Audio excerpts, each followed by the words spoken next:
Pemirsa, pemerintahan Presiden Joko Widodo dan Wakil Presiden Ma'ruf Amin sudah berjalan selama 1 tahun. Apa saja fokusnya, khususnya di bidang sosial dan ekonomi di Indonesia? Selengkapnya akan dipaparkan oleh Mercy Wijaya. Silakan Mercy. Vera dan pemirsa, sudah hampir 1 tahun pemerintahan jilid kedua Presiden Joko Widodo bersama dengan Wakil Presiden Ma'ruf Amin. Dinamika luar biasa terjadi selama 1 tahun terakhir.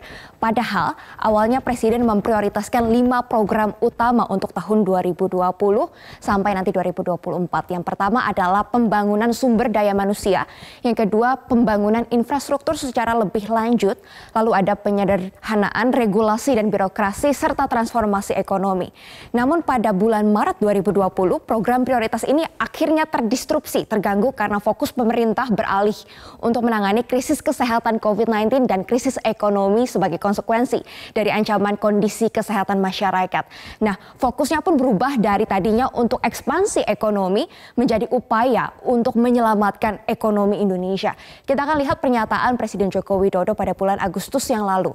Yang mengatakan bahwa krisis ini memaksa kita untuk menggeser channel cara kerja dari cara yang normal menjadi cara yang ekstra normal, dari cara yang biasa menjadi cara yang luar biasa.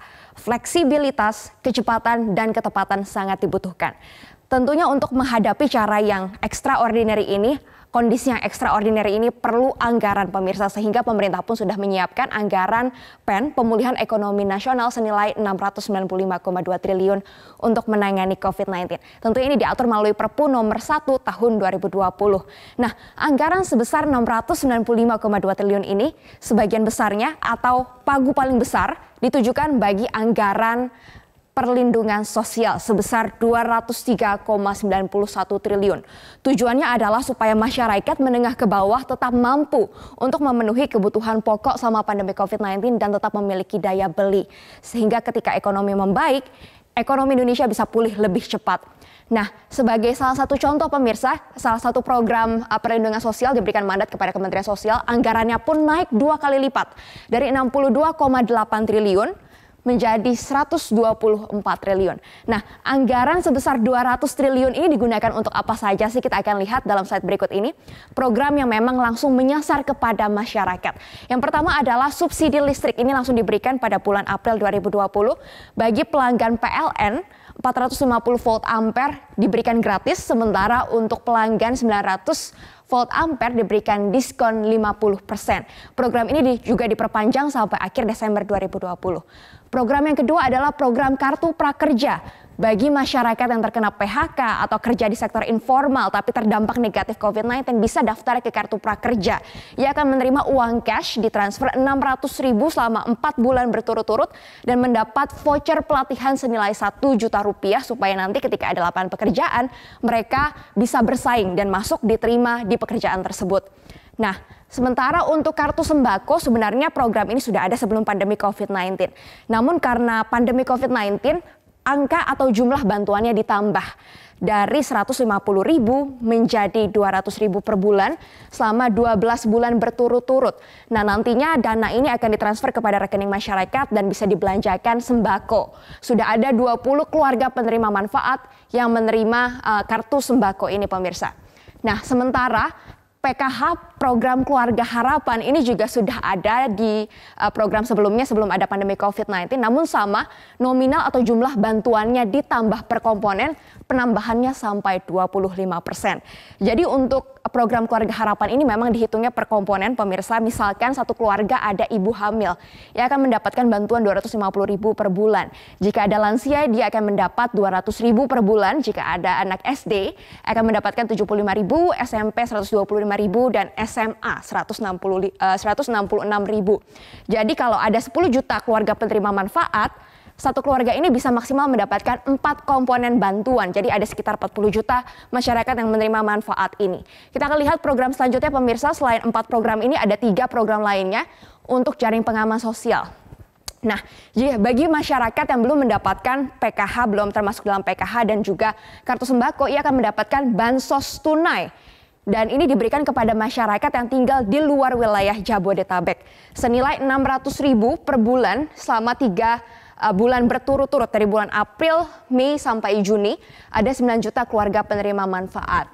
Dan ada juga bansos sembako Nah, ini diberikan untuk masyarakat yang tinggal di wilayah Jabodetabek. Di Jakarta, 1,3 juta keluarga yang menerima sembako senilai 600.000 selama 3 bulan berturut-turut.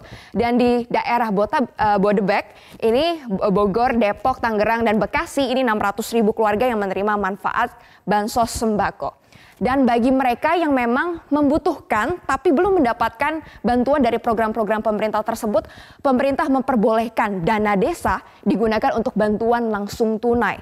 Nah, jadi di desa tersebut jika ada yang memang membutuhkan bisa mendapatkan 600.000 per bulan selama 3 bulan berturut-turut. Dan ini sudah diterima oleh 11 juta keluarga penerima manfaat dengan realisasi atau dana yang digunakan 12,9 triliun.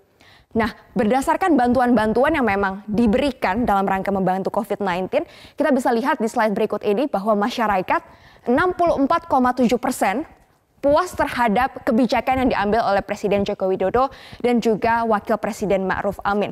Mengingat ada beberapa kebijakan yang dilakukan secara cepat, pertama PSBB, kedua bantuan sosial yang diberikan juga cukup banyak, dan yang ketiga adalah proses untuk membuka kembali ekonomi secara bertahap.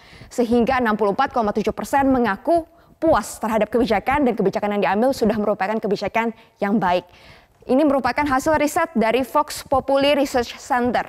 Dan selanjutnya pemirsa, dari lembaga survei Median mengatakan bahwa 55,4% responden mengaku puas terhadap kinerja pemerintahan Presiden Joko Widodo dan Wakil Presiden Ma'ruf Amin. Ketika dilihat sektor apa sih sebenarnya masyarakat tuh puas terhadap Presiden Joko Widodo dan Wakil Presiden Ma'ruf Amin, yang paling tinggi kepuasannya berada di bidang infrastruktur. Jadi keberhasilan Presiden Joko Widodo, kepuasannya lebih banyak dipersepsikan dari infrastruktur, pembangunan infrastruktur. Sementara 3,2% dari bidang kesehatan, 2,5% dari pendidikan, 2,4% kepuasannya dari bidang dana desa, dan 2,3% dari bidang bantuan. Namun memang masyarakat juga masih menunggu langkah selanjutnya untuk bisa mengendalikan COVID-19 dan memperbaiki ekonomi setelah pandemi berlalu. Nah, program-program bantuan sosial ini pun nantinya akan diperpanjang pada tahun 2021. Bahkan pemerintah menganggarkan anggaran untuk perlindungan sosial sebesar 419,3 triliun. Kita akan lihat dalam slide berikut ini pemirsa. Ini adalah pernyataan Presiden Joko Widodo pada tanggal 14 Agustus 2020. Di mana tahun depan dana perlindungan sosialnya naik 2 kali lipat menjadi 419,3 triliun, dan program-programnya pun akan diperpanjang seperti program Keluarga Harapan, Kartu Sembako, Bansos Tunai, dan Kartu Prakerja. Tentunya kita berharap bahwa implementasi program perlindungan sosial ini bisa lebih baik lagi di tahun 2021 mendatang. Pertama, dari sisi pendataan, siapa saja akan menerima, dan yang kedua, bagaimana proses penyalurannya supaya bisa lebih cepat lagi dan diterima oleh masyarakat. Tapi yang juga penting adalah untuk sisi monitoring dan juga untuk evaluasi supaya bantuan sosial ini tidak hanya cepat namun juga tepat sasaran dan bisa mengurangi potensi kemiskinan ekstrem di tahun 2024. Demikian penjelasan dari saya, Vera, kembali ke Anda. Terima kasih atas pemaparan Anda, Mercy Wijaya.